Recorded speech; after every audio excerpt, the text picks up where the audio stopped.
Digital Marketing Radio, episode 157, Writing for the Web in 2016. DigitalMarketingRadio.com.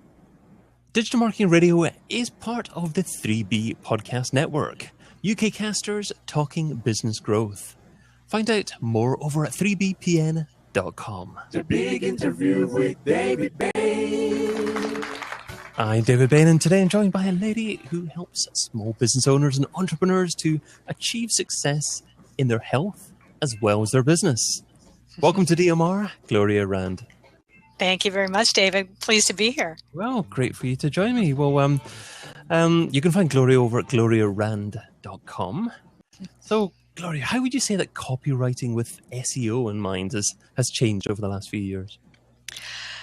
Well, I think it's certainly become more important, really, that Google has really focused a lot on making sure that people are writing good quality content that really speaks to a customer's needs. And in particular, for small business, their point of view is that they really, if you want to be successful, you want to be able to reach your audience and then actually hopefully be able to convert those web visitors into customers. You've got to be able to provide information that is going to speak to them, that's going to be providing the answers to the questions that they are searching for, and that has to do with whatever your particular business is, your particular product or service that you sell. And it's you still have to just really concentrate on that. It's not enough to just kind of put up, any old article and just have it be, where you spend money. A lot of these companies, they would spend money on, having these spun articles. But it's a cheap, easy way, I guess, to get content on your website. But the search engines are wise to that, and they really are looking to make sure that you're writing particularly for your audience. You can't just get away with that type of stuff anymore. Yeah, I remember 7, 8, 9 years ago or so, and you could certainly get away with that kind of stuff a lot, as you say. But I love the way that you say answer questions that your audience is asking. So how do you actually figure out the kind of questions that your audience is asking, though, and the kind of content that you should be writing? Well, a lot of it, sometimes you may already have it, because one of the things that I recommend that small business owners do is to blog. And what I always say is that you should follow the golden rule of blogging, which is they ask, you answer. So a lot of times you may already have these frequently asked questions on your website already, and you could use that as information that as the stepping stone, I guess, to expand on it and write articles on your website for that. But certainly talk to your client, talk to your customers, find out, after you, let's say you're a service provider, and after you've provided a service, send out a survey to them and ask them, why did they hire you? Were there any particular questions that they had in mind that, what prompted them to seek you out? And you can certainly use social media as well for that, and to be able to pose questions and do Google alerts as well. Do like set up a Google alert where you're searching for keywords that are related to your particular industry, and see what people are talking about, because that will give you an idea as well. So that can help you and to come up with the appropriate content when you're looking at what people are having concerns about. And if you're writing about things that people are searching for answers for in relation to your industry, do you still need to further optimize that content by researching keyword phrases that are relevant and incorporating that in your article or in your title? Or is that not something that you even advise people to do nowadays? Is it just a case of writing naturally? Well, I think writing naturally is definitely something that I recommend. I always say is if you can, because a lot of people, especially small business owners, they kind of get hung up on, I'm not a good writer, and I don't know how I'd be able to write a blog. But for one thing, nowadays, one thing I can suggest to them is they could do video. It doesn't have to be written. They could actually do a video where they're just talking on camera. And as long as you are paying attention to, if someone let me back it up. If you are a salesperson salesperson and you're talking to a customer, you don't usually have trouble talking to them. You can actually, you're going to be promoting, talking about the benefits that your product or service has.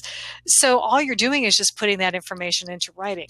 Now, that's not to say that it doesn't hurt to do some keyword research along with that, because you could still, even though you have an idea of what those particular terms are, it's always good to just double check it and make sure that, put that phrase, even just type it into Google. You don't even have to use AdWords. Just type it into Google and see what kind of searches come up. And that will give you an idea of whether or not that phrase is being used by your prospective clients. And that will help you to be able to then write that content, because it certainly will help you in the rankings to be able to use certain phrases. But again, if you're addressing their needs, odds are you're gonna be able to be successful in reaching those customers. And of course, Google gives you related phrases nowadays as well. If you search for something at the bottom of that, you've quite often got 10 related phrases at the bottom of that, and that's a wonderful source of keyword phrases. Yeah, absolutely. It does make it, they are making it easy for you to be able to really get to speak the language that your customers are speaking, or at least that they're searching for anyway. And because also a lot of times too, the search is really going mobile as well. So it is very important to be able to have the right type of keyword phrases, because people are actually speaking into their phones a lot of time. I mean, I know I do that. I hate typing into the phone. It's a lot easier to just put that little microphone and go ahead and talk. I search query into Google and have it find the answer for me. So are we still going to need written content in the future now? I mean, you've talked a little bit about video already, and you're mentioning audio there as well, but is the written form still going to be very, very essential still in the future? Well, I think it will be, because people get information different ways. People like to get information different ways. Some people really do still like to read, especially older generation, my age and older. We still like to read a lot. But certainly if you can do other ways of, video, audio, have multiple formats on your website. That way you're going to be able to appeal to everybody. If you put a video, I still recommend having a transcript of that video. You could have that right below it, and as well as have it on YouTube. Say you're uploading that video onto YouTube, definitely put the transcript in there.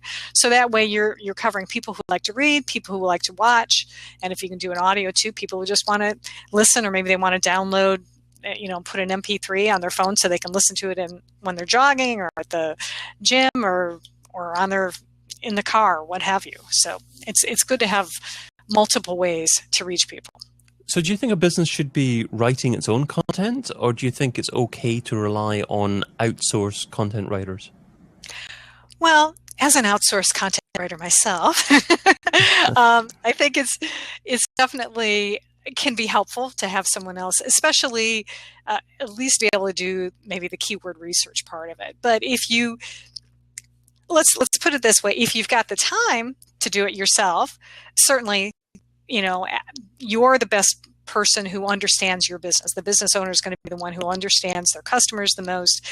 But the problem is that, especially for like solopreneurs in particular, you're wearing many hats in your business. So you have to weigh out whether it's really going to be cost effective for you to be able to spend your time writing an article or even recording a video when you could be out making a sale, or you could be managing your employees or doing the other different aspects of your business. So you need to figure out, like I said, if it's going to be cost effective for you to do it yourself, or it might be cheaper in the long run to at least put together some bullet points and some ideas of what you want done, and then outsource it to a copywriter or an SEO copywriter like myself or someone else who can then write that information for you. And then all you have to do is maybe go in and edit it and say, oh, okay, I didn't want it quite this way. Can you change it to that way? And then it's going to be better for you. Better for the business owner, because then they'll have more time to focus on their other tasks that they need to do in their business. So do you think there's an ideal volume of content, an ideal number of pages that a website should launch with to begin with as a minimum? Or is that not really a consideration? Is it just what is right for you, depending on your business, your abilities? I think yeah, it depends on really what your business is, because certainly different, maybe highly technical firms are going to probably want to have a lot more information, especially if it's, or let's say you're a company that has a lot of different products, then you're going to need more information than if you're just, say, a massage therapist, where you're basically just going to need, your kind of your four main parts of the website: home, about us, contact us, and maybe a services page.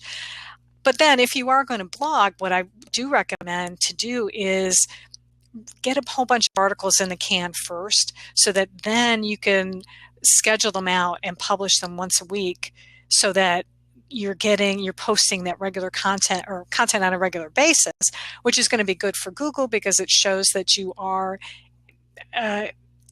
your website is active, and that it's dynamic and it's not just sitting there. Because even in, still, I don't know what the latest statistics are, but I'm sure there's still millions of websites come online, if not every day, certainly every week or every month. And in your particular industry, there's probably still much competition. So any way that you can try to keep a leg up and continue to add content to your website, that's going to help you stay ahead of those new sites that are coming along. So you say post on a consistent basis.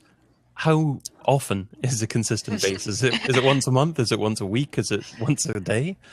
Well, I would say that the bare minimum that you should do twice a month, absolutely bare minimum.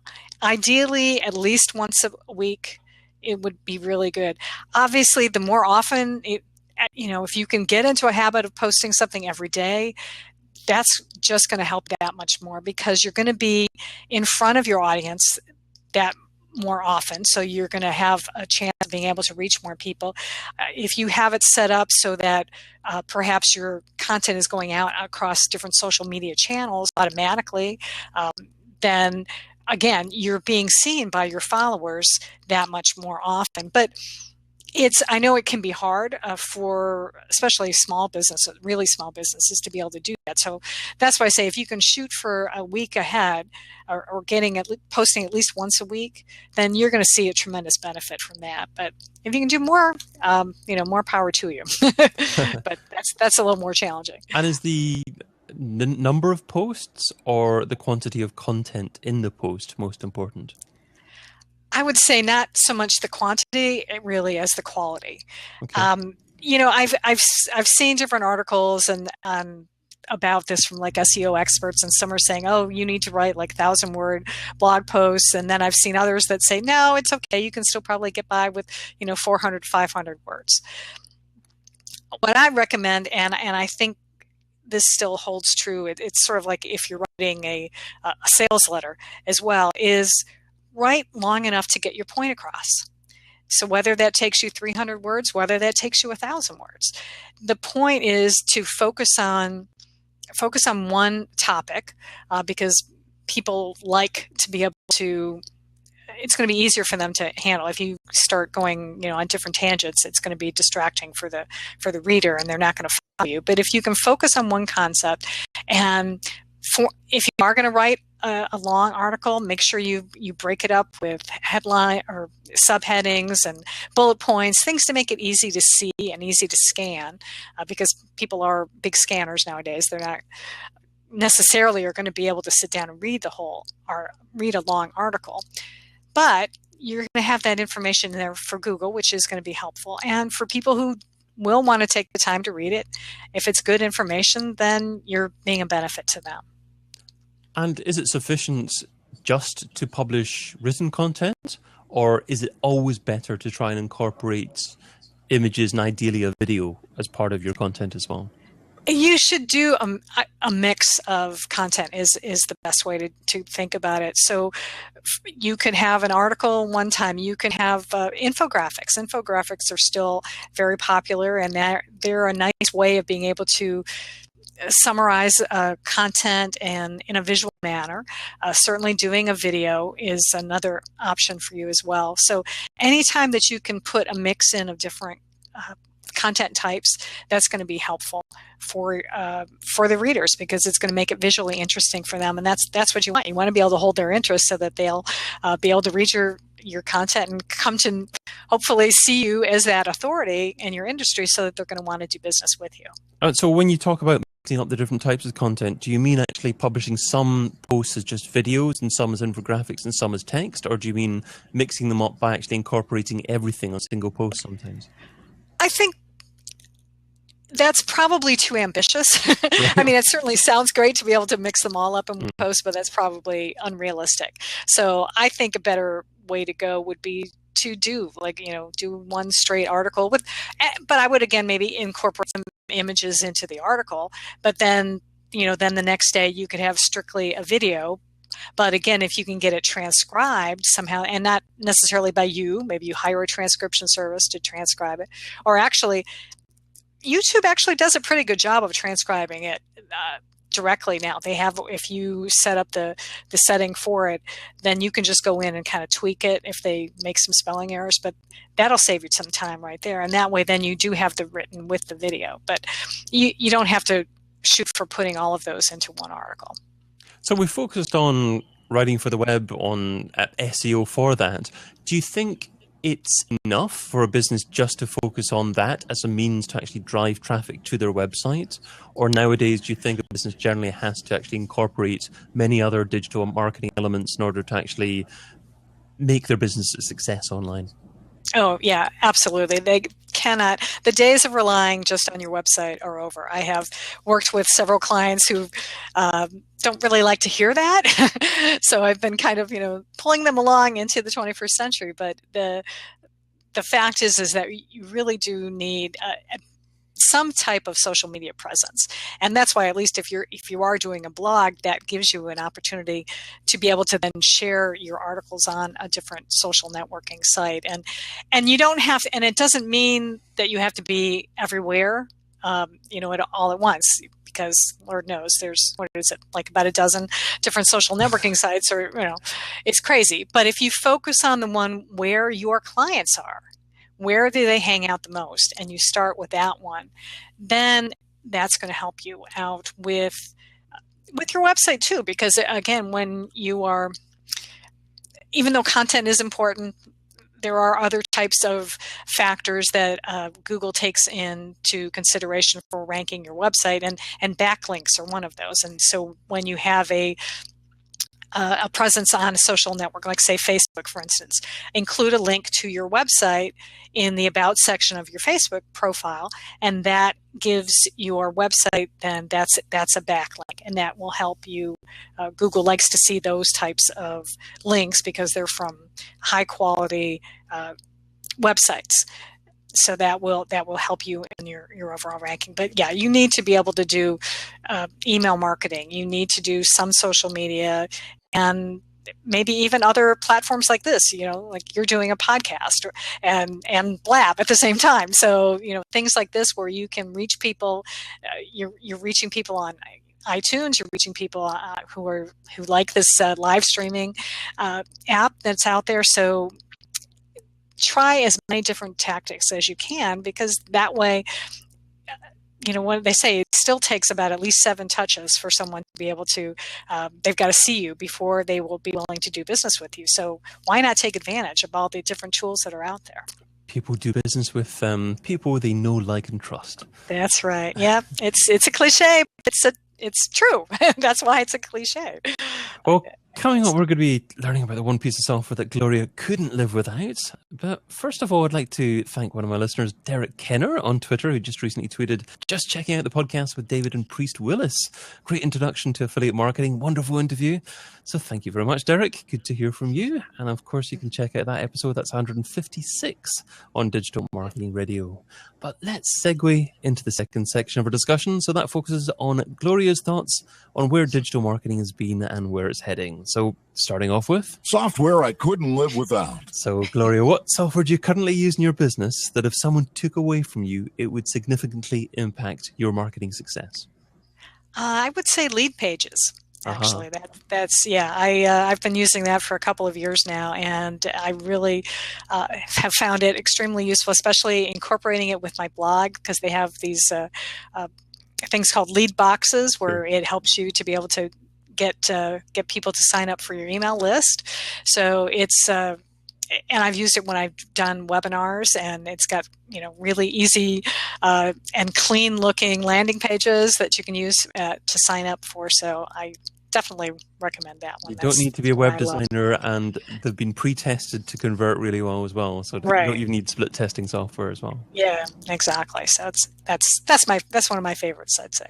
Well, here's a slightly more challenging question. That is, what piece of software don't you use, but you've heard good things about and you intend to try at some point in the near future?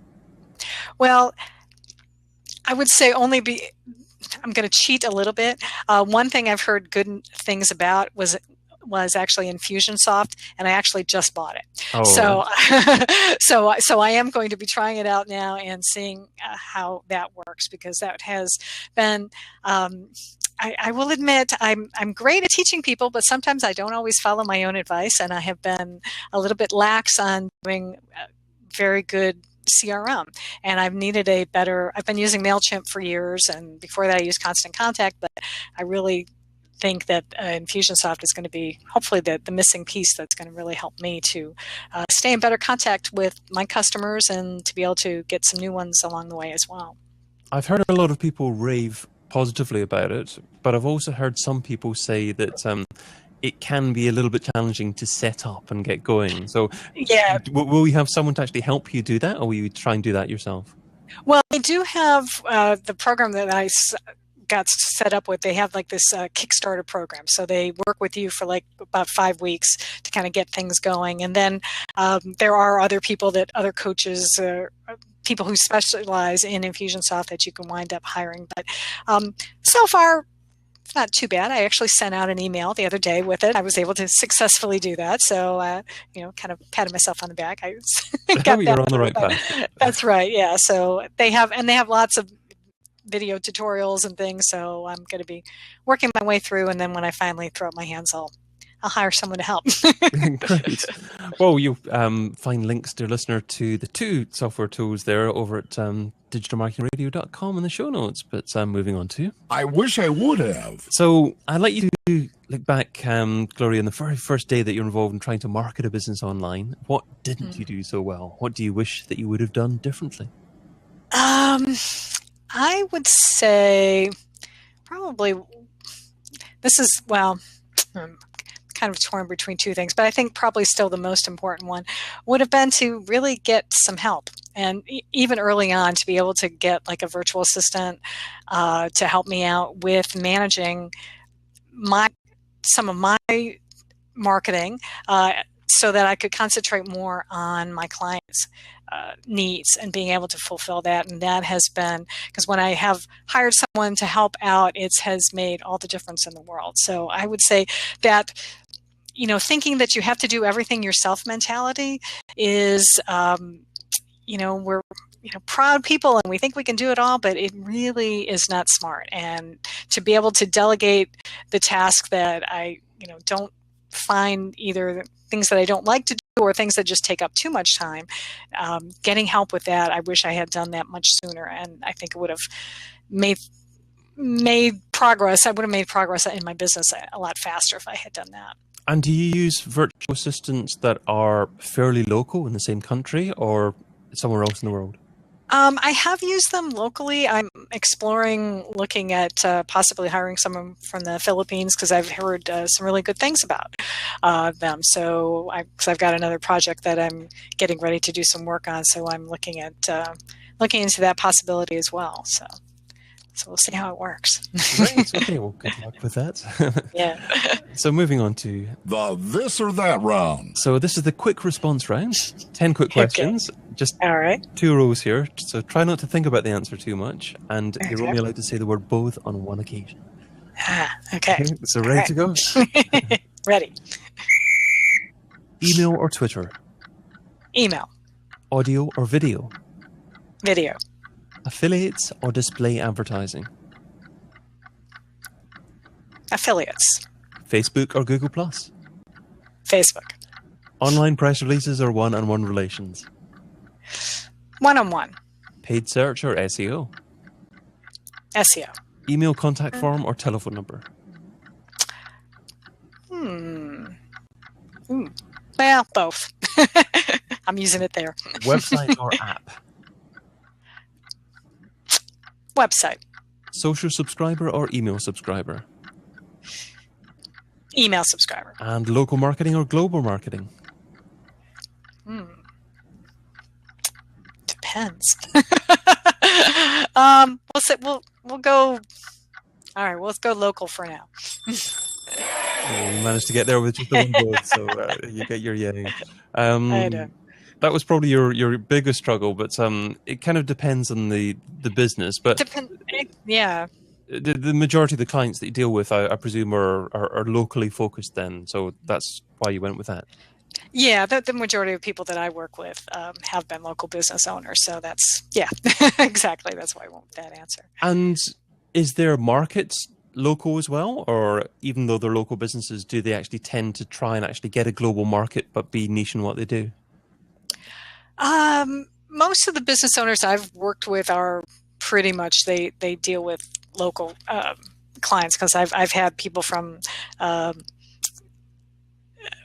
folks who do like landscape lighting. I've had people who actually, I just signed a client who does awnings and signs for local businesses. So, and I've had air conditioning repair companies, and I've had a jewelry store. So lots of variety, but primarily they've all been small businesses that are dealing with local. A couple of times I've worked with coaches, and they can actually be more global, and because you can use Skype or other types of online communication, so you can have clients wherever you want. The $10,000 question. So if I was to give you $10,000 and you had to spend it over the next few days on a single thing to grow your business, what would you spend it on, and how would you measure success? Oh, goodness. Well, maybe it would be that Infusionsoft specialist. So I wouldn't have to necessarily learn it all, and they would be able to totally manage my marketing and setting up all of my funnels. And yeah, I think that would probably be a good investment in money, so that I would have one less thing to worry about. Yeah, I think that would do it. Sounds like a good investment, yes. Yeah. My number one takeaway. So, Gloria, you've offered a lot of great advice in a conversation, but what's the number one takeaway? What's the single most important step that our listeners need to take away and implement in their businesses?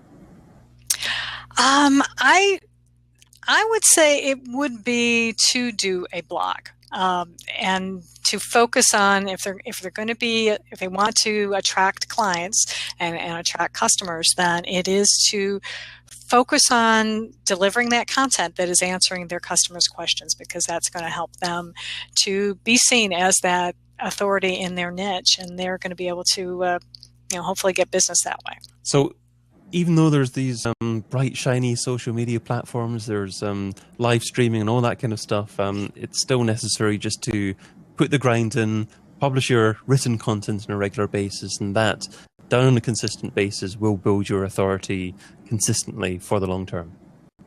I think so, yeah. I think that's definitely the way to go.